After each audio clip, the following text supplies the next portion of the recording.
So it is truly my pleasure to bring together two friends for this conversation today, Lisala Beatty and David Flink. I have the rare honor of having worked with both of you.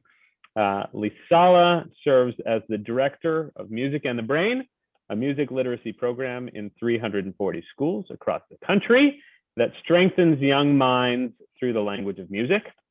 David is the founder and Chief Empowerment Officer at Eye, a nationwide mentoring movement, unlocking greatness in the 1 in 5 who learn differently. Sincere thanks to both of you for this opportunity to discuss the shared importance of our work. So to get us started, I was hoping that each of you could just introduce us to your work. Lisala, would you like to go first? Sure, thanks.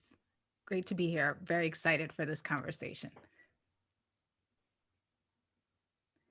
So 24 years ago, Music in the Brain was born out of a profound belief in the developmental benefits that come from school day music education that includes instrument instruction and students learning to read music. So with that said, those benefits include social emotional development, cognitive, fine motor, and academic benefits. So Music and the Brain really provides 3 solutions that most schools need to make this a reality for their students. Number 1, we bring a sequential music literacy curriculum for grades kindergarten through 8th grade that includes whole class piano instruction. And we, number 2, provide ongoing support for music educators in the form of webinars and workshops and a real high touch individual kind of support. And number 3, we provide all of the other important tools that are necessary to bring the music room to life. That includes keyboard labs in some cases. It also includes thousands of resources, recordings, video, and other materials that teachers need, as well as now equity boosting technology for the music classroom. Thank you so much, Lisala. David, why don't you tell us a little bit about Eye? First, what a privilege it is to be together. Lisala, we've become friends over this time, and it's so interesting to think about how Josh can be a connective person for us, but really our mutual love and appreciation for the possibility of what young people can do. So yeah, my name is Dave Flink, and I founded Eye 2.5 decades ago under the premise of young people like me. I have dyslexia and ADD, who have proximity to the experience of learning differently. So 1 in 5 of us who learn differently, there very well might be something right with that knowledge. We often think about disabilities as something wrong with people, right? They are disabled. And we thought maybe we are enabled. We just learn differently. And so 2.5 decades ago, I was mentor number 1. I went into a local elementary school and said, hey, I'm Dave, I'm dyslexic, I have ADHD. Show me your kids who learn like me. And back then they didn't ask for a lot of information. And I amazingly was just introduced to a bunch of kids. And at that moment, we discovered that art could be a great way to change their perception on what is right with them, right? So often they were thinking what was wrong with them. And so for 2.5 decades, we've helped young people find their voice, ask for what they need to succeed for school and ultimately in life. So we're known primarily for our mentoring program, which is in about half the country. But we also now do teacher training. It's one of the things I'm sure we'll get into in the pandemic. And really what I think about is creating a world where young people who learn differently can say, I need this to succeed. And that the adults around them can respond positively and say, I can provide that. And now at age 41, I have become chief chaperone. So I've gone from being a mentor to just being somebody who listens to young people, as I know we're going to be talking about today, and channeling their wisdom. So I feel really lucky to be having this conversation about making the world yet better as we are re-emerging from the pandemic. I really believe we can reimagine a future that is we're not trying to get back to normal. I think we can get to a place that's better than that. I think we can all agree with that. And again, I couldn't be more excited to share this Zoom room with both of you today. And I'm looking forward to all of us finally sharing the same physical room together at some point soon. So both Eye and Music in the Brain view the arts as a key vehicle for social emotional learning. I was wondering if each of you could share a story that helps to illustrate that impact. Okay. Lisala, why don't you go first? Okay. Oh, I'd love to talk about a story. It's hard to pick one, I have to say.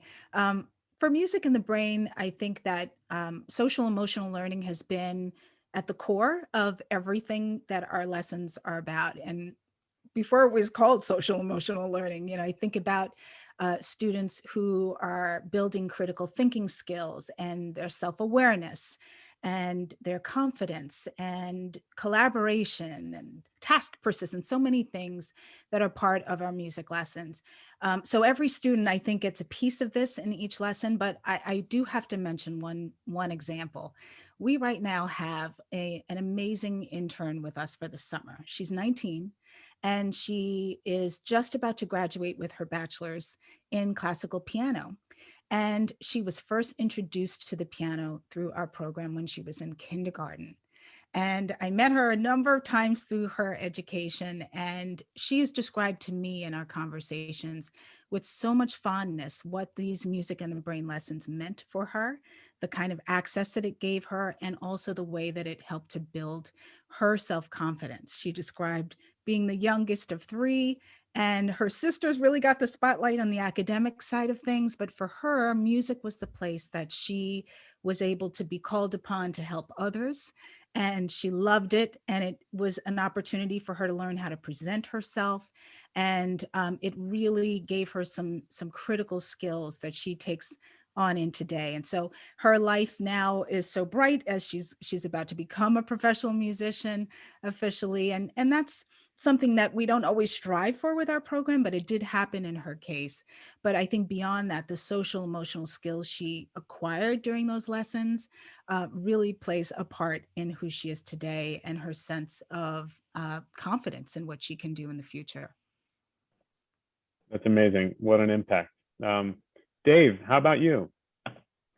So I love listening to these stories and thinking about what the arts are doing right now for young people across the country in our programs and elsewhere. And, for me, when I think about stories and, like you, there's so many stories we've been able to hear. All of them involve unleashing the imagination. We ask so much of our young people, not just to do well in school, but to know who they are, to be productive community members. I mean, it's a lot, especially when you start talking about middle school, where I primarily focuses.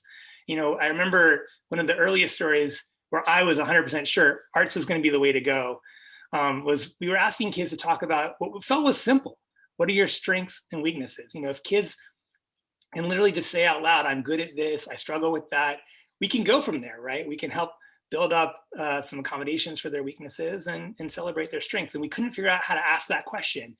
And one of our mentors, who was an artist, said, why don't we bring in sheets, literally just sheets, random sheets from our beds that we don't need any more old sheets, and turn them into superhero capes. And let's unleash their imagination with the idea that on the outside of these capes would be a place where they would present their strengths, right?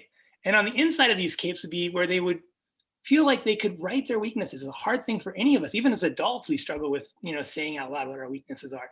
So if something as simple as a sheet and some paint became this incredible artistic expression, and kids who had never been able to say out loud what their strengths and weaknesses were literally putting them on display. After they put on their capes and ran around the schools, they put them on display in the school. And I thought that was so powerful, because it gave kids a way to translate to their peers and to their teachers, hey, I'm really good at that thing on the back of the sheet.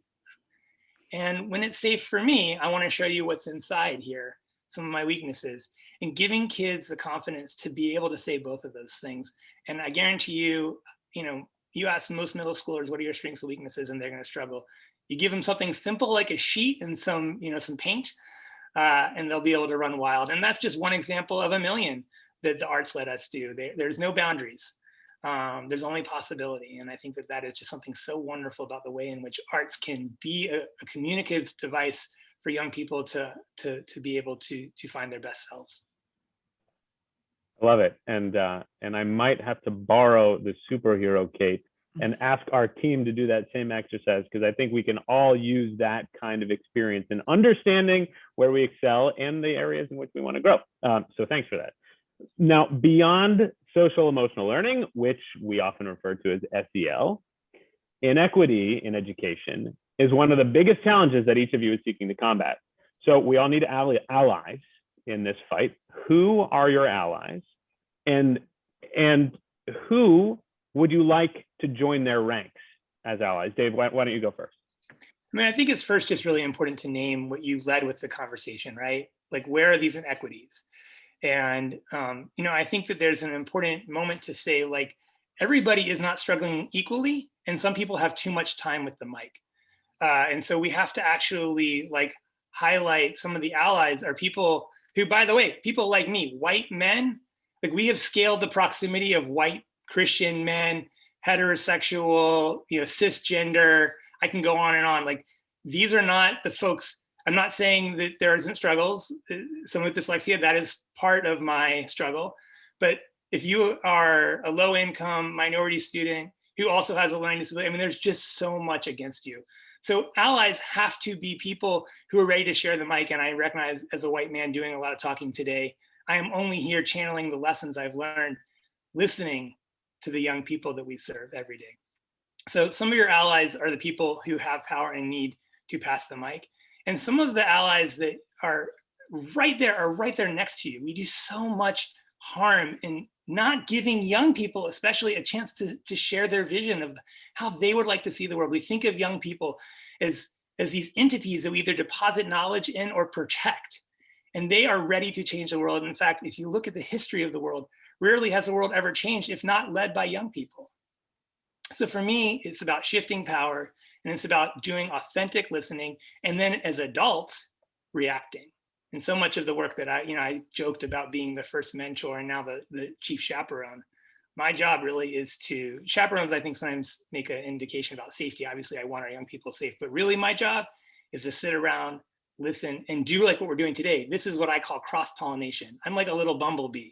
And my job is to just, take great ideas and share them. And even when you shared, Josh, that you're going to take the superhero concept, like, that's all yours. What we're doing today, the only reason why we've all committed to doing this is sharing some best practices. And we hope that everybody who's listening, everybody who's going to read the blog post attached to this video, takes these ideas and runs with them. We are not trying to hold on to them. We'd love to work with folks who need support, but the reality is none of these ideas are our ideas. These are the ideas to change a generation, and we're really hopeful that that's what will happen.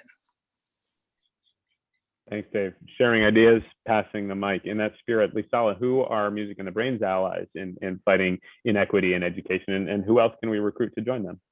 Yeah, it's a great question. I think, for Music in the Brain, and as well as obviously for Eye to Eye, equity is at the center of what we're trying to deliver to our students. And, our mission is always involved really highlighting and targeting what we've developed to schools where students are much less likely to be in a position where they can get private music lessons. And so the idea of bringing piano to those students as just part of their core day is really based on this equity focus. But I think, for us to continue to do this work, we need some key partners. Number one, we need supporters. We need individuals that are interested in what we're doing and are believing in the power of music education to help us grow, to help us bring our program to new cities. We have some wonderful supporters who have done that, foundations, individuals, corporations. Those are key partners that we seek to develop to be able to do more for students everywhere. And additionally, we need the partnership of school administrators. I can't say enough how part of our battles often is getting administrators to understand the value of the arts and to understand the value of music education. So, we're in there pushing to bring our program into schools, but we need the principal to create a music space. They need a music room. Our teachers will need those kinds of resources. So we need partnership at the administrative level at schools, and we have some wonderful partners currently, and we're always looking for more to be able to bring this to bear. And then I would just say, lastly, parents, I think, are partners that we're coming to understand we need to really cultivate more. And the pandemic has opened up some opportunities for that. When parents are aware and they're like, oh, you're learning to read music and play piano, and they're seeing the lessons, and that happened during this pandemic with our web-based lessons, now they're invested. Now it's, oh, I want to make sure that music program is still in my school. And I want to make sure that music teacher has the classroom. So we need partners at every level. But those are three categories that really jump out at me. Thanks. So basically, we need all of us to join this, right? To continue battling the inequity in education. Now, prior to the pandemic, many students needed programs like Eye to Eye and Music in the Brain because they were already experiencing trauma and hardships. The pandemic only made those traumas even worse, right? So why are Music in the Brain and Eye to Eye more critical now than ever? I think sadly, we saw that the cracks in our society became canyons during the pandemic. And, I feel really, I want to say proud, although it feels like the wrong word, because we were just responding to the call to see, Eye to Eye, Music in the Brain, others stepping up in this time and saying, we knew these students were struggling. That's why we existed. And so we were going to step up even more. In order to really understand, though, the way in which this happened, I come back to my point about listening. Eye to Eye didn't just jump in day one and say, hey, we're going to do 1,000 things. We did get there pretty quickly, but our first reaction was look within our staff. Our staff has proxemitis issue. I'm not the only one at Eye to Eye who has a learning difference. The majority of our staff do, and the ones who don't are our allies and help us. But we immediately called our students, called our principals, called our teachers and said, what do you need to succeed? If the world that we're trying to create is one in which young people can say, I need this to succeed, and the adults around them can say, I can provide that. When the context changed, we had to respond to that context change. So we didn't deny that new trauma could potentially present itself. And we know that during this time, that is actually what happened. But we did understand that the context changed and we needed to change with it. So our values stayed the same. Our programs had to look different. And I think it's so important to be able to name those two things. We did not depart from our values, right? We held those things tightly. We held our solutions loosely. And I think that's why we were able to respond relatively quickly. Lisala? Yeah. I think to say that there has been trauma is, such an understatement. I can't even compute all the ways that for a young person, this pandemic and being away from the classroom and their teachers and one another has really created many issues and deepened some traumas that already existed. I think about something recently I heard from some of our teachers. We had a webinar where we just asked our teachers, what do your students need? Thinking about next year, what is it that we can do to help? And, one thing that was brought to my attention was just the emotional trauma of, the remote learning certainly was necessary for students to be able to continue to connect with lessons. But then it also opened up a wider lens into disparities between students' home lives. So if I'm now in difficult conditions in my home and I'm watching my classmates and saying, oh, they live differently than me, I can see it just visually, that there's got to be a lot of layers of hurt there that will take some time. So I would just say, in our way, our program, I think, presents an opportunity because there's music involved and art is at the center of it, that it's an experience for students that can transform them and take them out of sadness. And I really look forward to their being able to go back into the classroom, get their fingers on the instruments, on the keyboards, sing again with their classmates, and get back to that feeling that I know that they have when they're able to make music and to create again, and in a really hands-on way. So I believe that, programs like ours are really pivotal at this time when you're dealing with layers of hurt. There's academic, and then there's also the emotional side of this. So I do believe that we can play a very important role in uplifting students at this time. Now, you've both mentioned remote learning and the challenges and the opportunities that it presents. And everybody recognizes that there was a significant learning loss throughout the last year.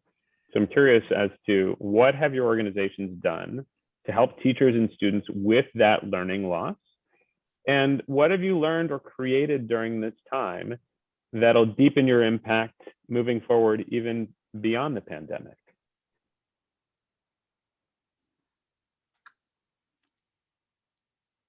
Should I take it? Sure, go for it. Okay. Yeah. Okay. Great question. Thank you. I think that one of the most immediate things that we felt we had to do when schools first closed last year was to find a way that students could access lessons. So we set about to build out a website. We used Wix and just kind of quickly put together a website that we call Music in the Brain at Home, matbathome.org. It's still available and it's open to the public. And we were trying to reach our students, but we ended up reaching a lot more students around the country, which is amazing as well. But it gave an opportunity for some continuity in lessons for our students. And then we realized we needed even more for our teachers in a remote setting to be able to continue with the totality of our curriculum. So we built out a new platform that we call Music in the Brain All Access. And that is an educator account and student account based site that gives our partner schools total access to all of our materials at any time, any place. And so I think that was key for us during this time to develop these solutions, and it helped our students to stay on track. Teachers, parents communicated with us that, oh my goodness, the students are loving it, and they're remembering their music lessons, and it's bringing some normalcy to their day. So during the pandemic, it was helpful, and I can certainly see that beyond, it's going to open up a lot of possibilities. I think one of the biggest lessons that we learned is that students will engage at all times of the day if they have access. And that was indeed what we saw. Students were on our websites during the evenings, during the weekends, at all hours of the day interacting. We had virtual piano there for them to continue and play. So this is a new world for us that is, I think, one of the benefits of the pandemic, that we were able to connect and keep students connected. And there were all kinds of innovative ways that our teachers and students came up with to keep each other informed of their progress and performing for others using different technological advancements. So I believe that that was the silver lining in this time, was finding ways to connect that are going to take us forward. I don't think we're ever going back. I love we're going back, because I think we have to, all of this pain we've been through has to have been for something. And let it be that the innovations and the ways in which we've met communities to be something forward motion. When I think about, when I mentioned the cracks became canyons, for me, understanding that 1 in 5 students who have an invisible difference, if you have dyslexia, you have ADD, you suffer from loneliness. And part of what Eye to Eye does, and for instance, making those capes, is make an invisible experience visible. When suddenly, so many kids were sent home, and, the only way to find community was through technology. It wasn't just enough to recognize that technology could be a way to create connection. We already knew that. I mean, again, look at young people. They've led the charge at using this technology. Many of us adults were the ones coming around to understanding how we could connect with technology. The question was, what was the purpose of it? And so for us, all the innovations, which I'll quickly mention, were based around the same value of young people need a way to ask for what they need, to feel connected to others and doing it, to know they're not alone. And that's where our proximity to this issue and our commitment to social emotional learning made a difference. So one of the first things we did was, not that hard to imagine, use Zoom as a way to create virtual mentoring. We were in-person mentoring, we couldn't do that, so virtual was the way we went. We also recognized everybody wasn't going to be available at the same time in the same way. Not everybody had the same level of technology. Not everybody had the same level of bandwidth, internet bandwidth. And so we created a number of resources to be able to put the stories of their community in their hands. So we started recording tons of stories. We had, which is again still available, something called LD 101 for students. And it was a way that students could get our curriculum and get exposure to mentors telling their stories in little bits and pieces. Like you're saying, Lisala, like it may have been at midnight. That's when they needed somebody. And we weren't available at midnight prior to the pandemic. But if they were feeling a sense of loneliness, if they were feeling a sense of how do I express what I need, they could get a little bit of that. So we put our entire curriculum for free available with multiple learning nodes in the hands of students. We did it relatively quickly, which I was super excited about. And to name the partnerships, like lots of people came in to make that possible. The young people showed up sharing their stories. Funders gave us financial resources to be able to build this thing overnight. And then we also recognized we needed to support the parents, we needed to support the teachers. So we started holding very similar sort of sessions that we were holding for the kids, for teachers. We actually had life favors the prepared, but we didn't obviously know a pandemic was coming. We had created a curriculum for teachers that we were about to launch. We thought it was gonna be very expensive to reach them because we didn't have to fly to every school. All of a sudden we were doing these on Zoom every hour. So amazingly, the silver lining is teachers need professional learning and professional development. And I'm hopeful that post-pandemic, we can continue to still reach people. I think Zoom or whichever, virtual meeting spot can be a place to bring people together more efficiently and on people's schedules. Teachers have incredibly hard jobs. Parents have incredibly hard jobs raising their kids and all their other responsibilities. So being able to reach people where they are when they need it is something that I think we must commit to continue to do in the future. Would it be better that all of us are in the same room together, the three of us right now? Sure.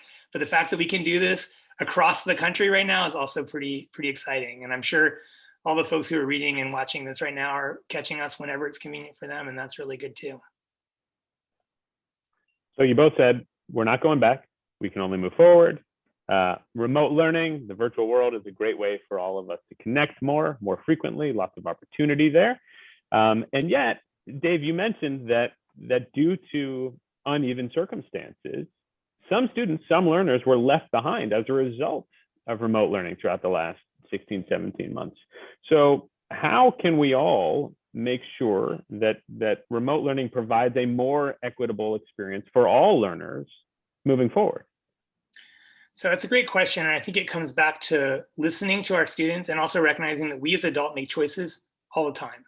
One of the bright spots that I saw during the pandemic, to just use an example, was the way in which buses were used during the pandemic. As some of you may have seen, buses were suddenly outfitted with hotspots and planted in communities so that kids had access to broadband Wi-Fi because that's what they needed to be able to get online. And we think about buses, they're just devices, in this case, to create connection, but you go back through history and they've been divisive, right? We can think about how they were used to separate people, in many places. Civil rights movement, you can think about an unfortunate example of, their instruments of racism. You can think about how they're instruments of ableism and the way in which we force people with differences to ride smaller buses to school to this day than their, 4 and 5 peers. So I think the way in which we create equity into the future is recognizing that we as adults have choices, and it's sometimes a matter of listening to our young people, and sometimes it's a matter of actually giving them the resources they need that they're asking for. So as we go into this world where, I don't know for you all, but as we're reemerging here in California, where I'm zooming in from, there are different rules every day. What we have to ask ourselves are we actually taking into account equity as we are making these rules? And we as adults have a lot of power, and sometimes that power just has to be shifted to asking young people what they feel like they need to reach their highest potential. The world isn't going to be the same when it goes back, but it will only be more equitable if we collectively make those choices. And those choices are not actually hard to make, but again, I think it requires some people giving up a bit of power, stepping back from the mic. It's such an interesting, I think it's such an interesting dynamic because of the technology that has taken us in a new direction with what we do with our students, that in some ways, I'm thinking also about the fact that now our program is delivered through technology, through web-based technology, that it will, I believe, push our partner schools to make sure that there's technology in the music room so that their teachers can continue to use it and that their students can continue to use it. So I think there's a lot of dimensions to this idea of what technology can do for all of us. Many of our music teachers were always the last ones, for instance, to get a smart board in their classroom. And now, because of this pandemic and the need for, technology and remote learning, schools have to step up and make sure that all teachers are equipped with this. And I think that that's going to be really helpful for us and for students. And that we've got to be part of that process as partners with our schools, that we're pushing them as well to make sure that students can access this. I just would add one other piece for us in terms of our program. The virtual piano has opened up so much of a possibility that we didn't ever imagine that could be. We assumed that our program was really going to have the impact during the hour a week that students had music lessons, and that they didn't necessarily all have keyboards at home. How are they going to practice? But we would make the most out of that time in the classroom.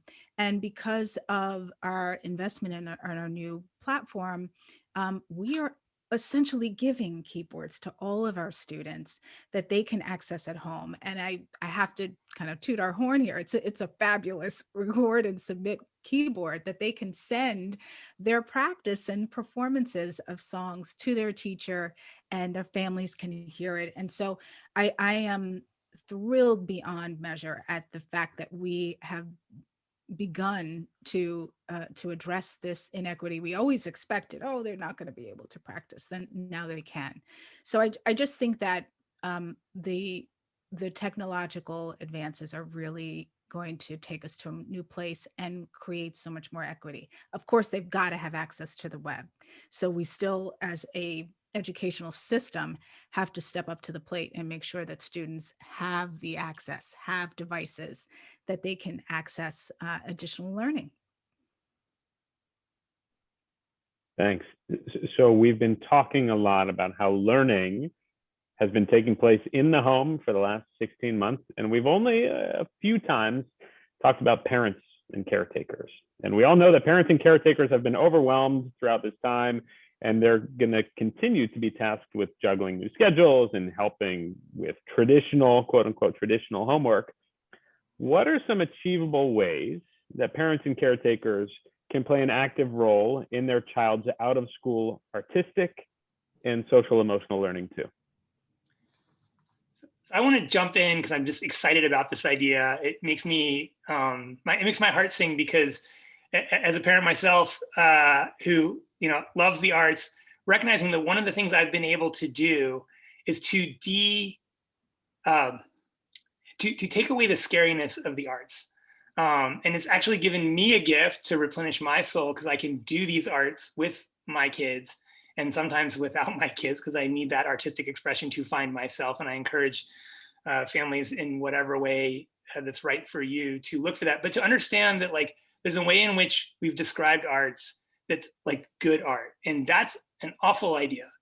And I use the example of the superhero sheet because, it's just, you have the ability around you to find a way to express yourself artistically. Sometimes it's literally just a pencil and a piece of paper to write a poem for yourself, and to do that with your kids, and to take away the rules. I think there's some scariness sometimes around being an artist, and, like, you only get to be an artist past a certain age, and then after that, you're not good enough. And that's just 100% wrong. It is part of what this, matching the arts with SEL, this conversation is about, is freeing people to understand that all of you have that room to be able to express your voice. And one of my mentors is a woman named Maxine Green, who was the philosopher in residence of the Lincoln Center. And I spent time with her, and towards the end of her life, when she had willingness to take all risks on me, and just kept reminding me that art is, in its purest form, voice. And she would always say that to me. And that's what the arts can be for you and your families. And if you start putting values on what's good art and bad art, you're going to find yourself in a world of trouble, and really just losing out on an opportunity. And, the example you just gave everybody a keyboard, right?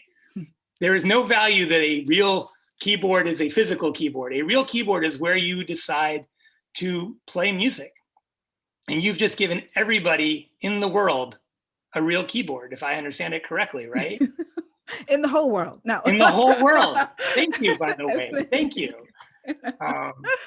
So I'm curious if that lands Yeah. for you, LaSala. I mean, is that sort Yeah. of similar to your hope? Yeah, absolutely. And I think, you know, just kind of thinking about the parents and getting them involved. One of the things that I'm really glad we did initially when we first put up our first version of our web platform was to give some brief tutorial videos. We just put some short little ditties up. It was like, okay, here's how you count music. Here's how you think about rhythm and clap rhythms. And so that parents could be part of it, because we knew that we were dependent on them to help the younger students, especially. We have kindergartens all the way up through 8th grade and beyond. Those babies needed some help in how they were going to get through those lessons online. So it was helpful for us, I think, to reach out to parents with that. And they did communicate to us that that was really helpful. They were like, oh, this is easy, I can do this. And then also they were made aware, of course, of what these lessons were all about because of that. So I think, you know, we need to do more. We need to do more to make sure that parents feel empowered. And like you said, David, that they're not, you know, intimidated by the arts, that they can actually participate with their students.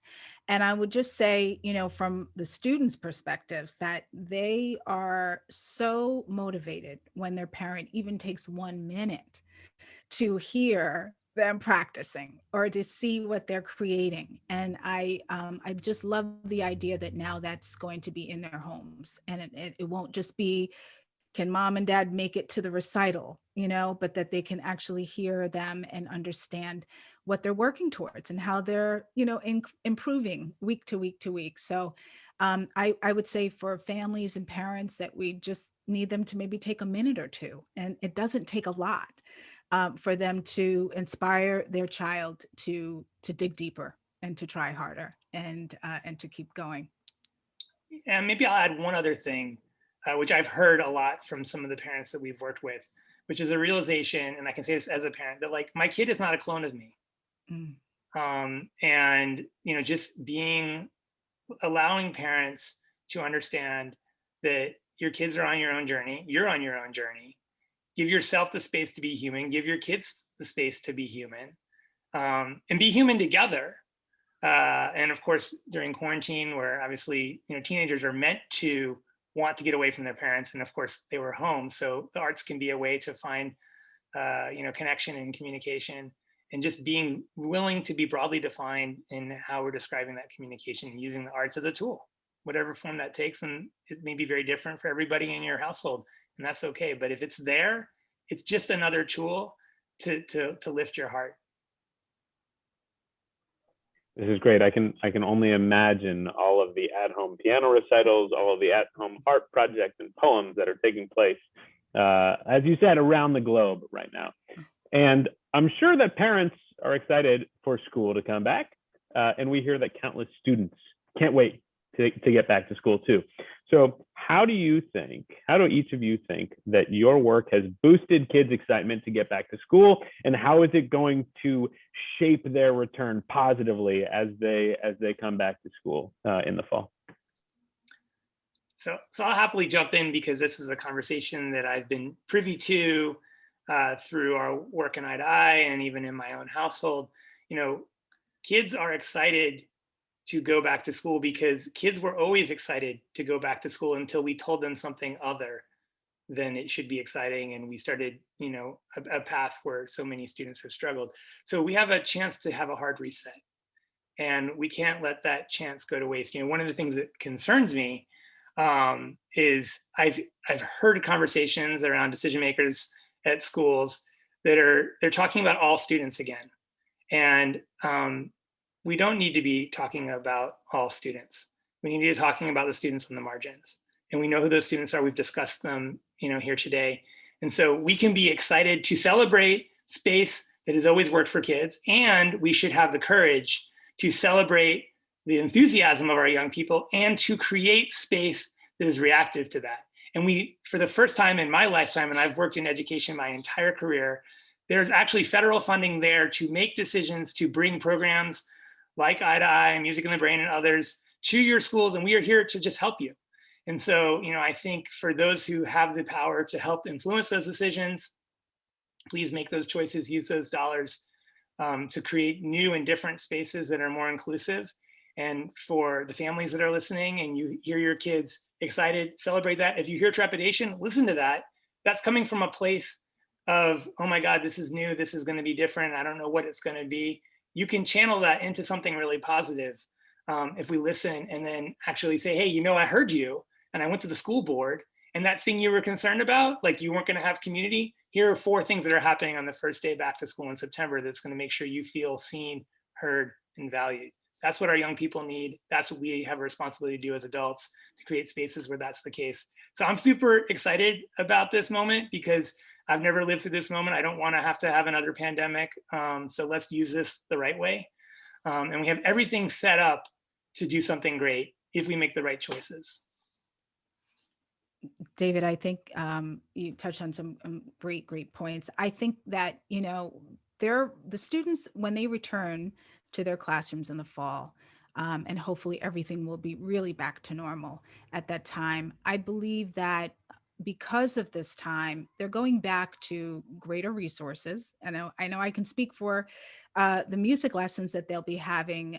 We went into directions that we weren't planning to. We're now creating videos and doing these fun and creating engaging activities that are now part of our curriculum that are here to stay. And I think it's already excited our students. I know through what our teachers tell us, that the videos were a way for them to stay engaged and even in short spurts, having some opportunity to do some movement on their own. Now they'll be back together, doing it together and sharing in the classroom. So it's a much improved music in the brain that they're going to be returning to with their teachers. And that's really what they want. They want to be with their teachers and they want to be with each other. So I love the idea of them getting back into the routine of the classroom. And our program really helps music teachers with that, establishing routines. There's no time to waste. We have all these great activities to do with you in 45 minutes, and we're going to do it. And you're going to love it. And they do.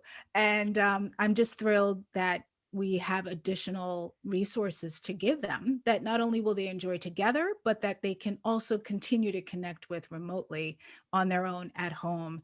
And if they didn't get the concept when they were in the classroom, there's more opportunity for them. Play that video again and listen again and think again. And their understanding and comprehension, I think, is just going to continue to increase because of these new additions to what we're doing because of the pandemic.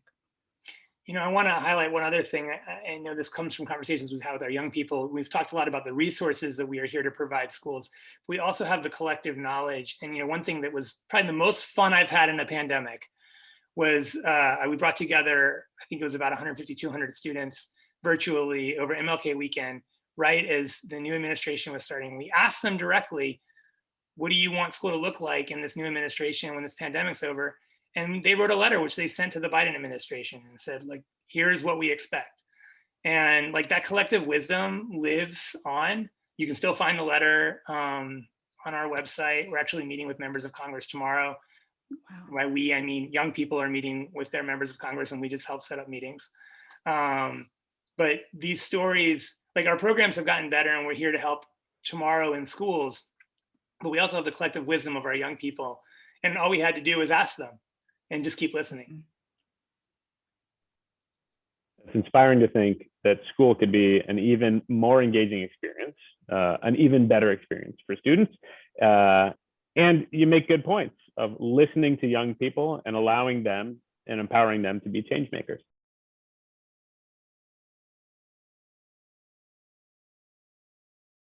So I'm wondering if you can share with everybody who's watching or reading at home, how the arts outside of your current work, how have the arts impacted you or shaped your trajectory? Wow. I could go on endlessly about this, but I would say in my case that, I'm a performing vocalist, and I'm grateful that I'm still active as much as I can, although this work is so important and consuming. But I believe that everything I am is because of my experiences in music. And I learned so much as a student, and developed such a love of music teachers. I had a music teacher who invested incredibly in me, and helped me to gain the experiences as a child that allow me now to feel comfortable to talk to you all today. And the arts really gives you something that I think, few other things can give you in that regard, that you're continually in a position of presenting yourself and your abilities. And I definitely feel that it has created a pathway for me that I couldn't have imagined. So absolutely believe in the power of the arts. I cherish my ability to continue to share my creativity through my art, and also to have it bridge the work that I do for a living as well in this job. And that was all very much connected to my experience with music teachers. And I believe that for every child, whether music or visual arts or any other kind of art becomes your vocation, the idea that you can connect to it and it's something that you can have for life is so powerful. Most of us have forgotten many, many, many things we learned in school, but our ability to connect artistically is something that we can always tap into, no matter what. So I just think that education through the arts is critical, and it is something that is lifelong for all of us. And so I'm very grateful for mine.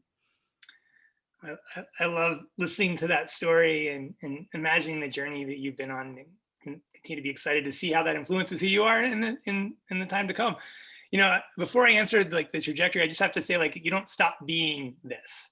So just to use literally an example from like last week, I brought together a number of members of my senior leadership team, and a couple of them were new, and we're always trying to think about how we work well together. And what did we do was an art project together. Like, it doesn't like stop. Like, we actually took a project that we do with our students. We have an ideal learning environment project where kids use shoeboxes and just create what they wish their school environments would look like. So we did that, just myself and a bunch of other, I use adults with quotation marks, spent an hour with shoeboxes making our ideal working environment so that we could communicate to each other how best we could work as a team. So the arts don't like stop. It's not like you hit that trajectory and then you stop. And that wasn't like my work. That was just me working in an hour with some of my colleagues.